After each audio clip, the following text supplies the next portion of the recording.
Cooking with Cleo. The summer is upon us and it is getting hot. So let's make some lavender lemonade to chase the heat away.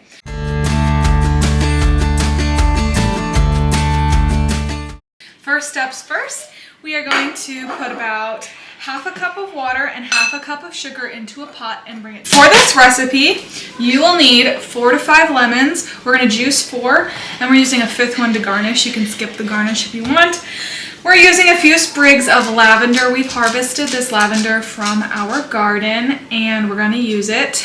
If you're harvesting your own lavender, just make sure you're cutting off at nodes. If you don't know what a node is, Google plant nodes and it'll tell you. So, and then in total, we're going to be using about 1.5 to 2 cups of sugar. And then we'll have 6 cups of water. No, sorry, 8 cups of water at the end. So for this, we're making a simple syrup to start. The simple syrup is the lavender, and that's how we're going to infuse the flavor.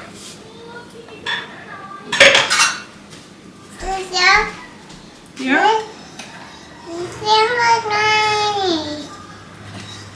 Now sometimes with simple syrup, you add the flavor into it while it comes up to a boil. But with lavender, if you boil it for too long, it'll become bitter. We don't want that, so we're going to add it in at the end. The point of boiling it is to boil it until it becomes a syrupy consistency, and that'll be different for this versus the lemonade.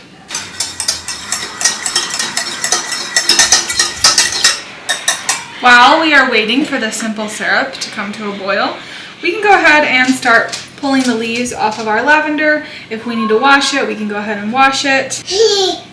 Smell, Cleo. What do you think? Smell good? We will be using the leaves and the buds for this. Sorry, my hands look dirty. I've been messing with my bike.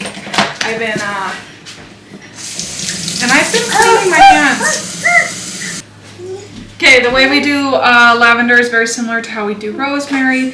We kind of start at the top of the stalk and just run our finger down, and it peels all the leaves off for you. And then you can go ahead and pinch the flowers off. And like I said, you can use the flowers, but just be careful not to overdo it. The flowers may give it a more purpley color, and if we don't get the color that we want, we will be adding food coloring. All right, and while we're waiting for this lavender syrup to come together, we've brought it to a boil. Now it's just a waiting game. So while we wait for that, we are gonna go ahead and juice our lemons.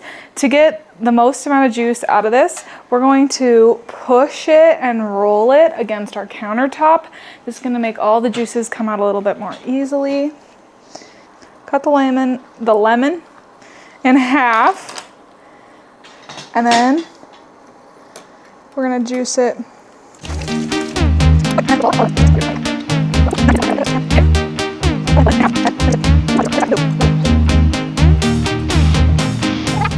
So we have almost a cup of lemon juice, which is great because that's what we want, a cup. So we're gonna go ahead and substitute the rest of our lemon juice. We'd probably get what we need from our other garnished lemon, but we're just gonna go ahead and substitute this, some lemon juice. And if you want to, you can make it with lemon juice at home. I just do a little less because this is very concentrated. So just be wary of that if you choose to go that route. So I'm not gonna lie here, my first attempt at making this simple syrup did not work. I'm a little rusty on simple syrups, and I probably should have just double checked some measurements here, but I didn't do that. So I ended up getting this really weird pasty, this did not go well, lavender stuff, which was just not appealing and not appetizing. So I decided I was going to restart the process, which I think is good. I think it's good when you can recognize that you've messed up and just try again. This is something that everybody does, professional chefs to the home cook, everyone messes up. So if you've messed up your simple syrup, have no fear, we'll fix it. Just a quick note here, I did look up the ratio. The ratio is 1 to 1 for a basic simple syrup. I think I overboiled it, and that was my problem the first time I tried it. So this time I decided to thin it out a bit, and it ended up working pretty well. The flavor just wasn't as strong as I was hoping for. I'm going to dissolve the sugar, and when the sugar is a little more dissolved, I'm going to go ahead and put the lavender in here. So let's go grab lavender. We're gonna go ahead and like pull it off the stems like this. Oh, sorry, that was probably too high up for you to see. Let's do that again. We're just gonna pull it off the stems by holding the top, sliding your fingers down, and then the leaves should come off.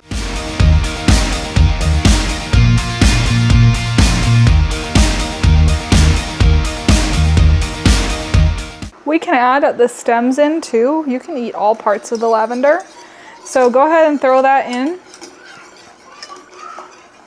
to infuse some flavor. And simply for color and no other reason, we are going to, we're gonna add in some purple, food coloring, not purple, but we're gonna add in like a drop of red and a drop of blue. And this is only for aesthetics, so if you wanna skip this, go ahead and skip it.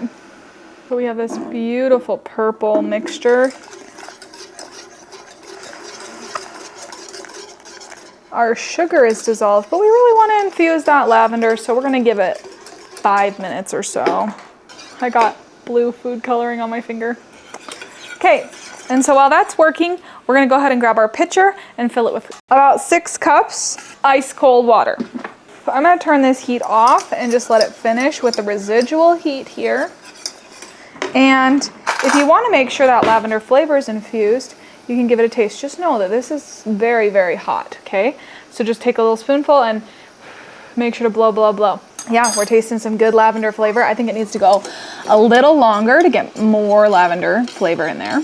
And we're gonna put our bigger chinois on top of this to strain out the lavender when we're ready.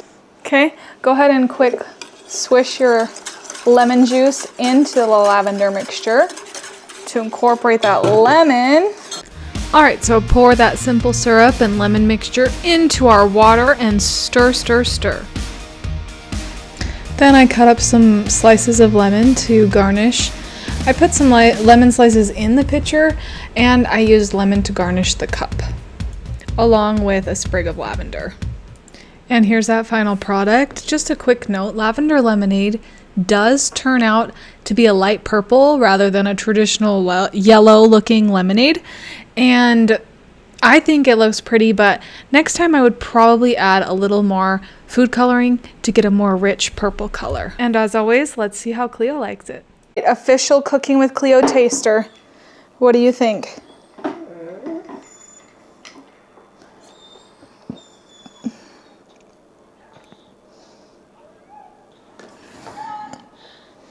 What do you think? She can't stop drinking it. Cleo, come up for air. Do you like it? Yeah, it's good.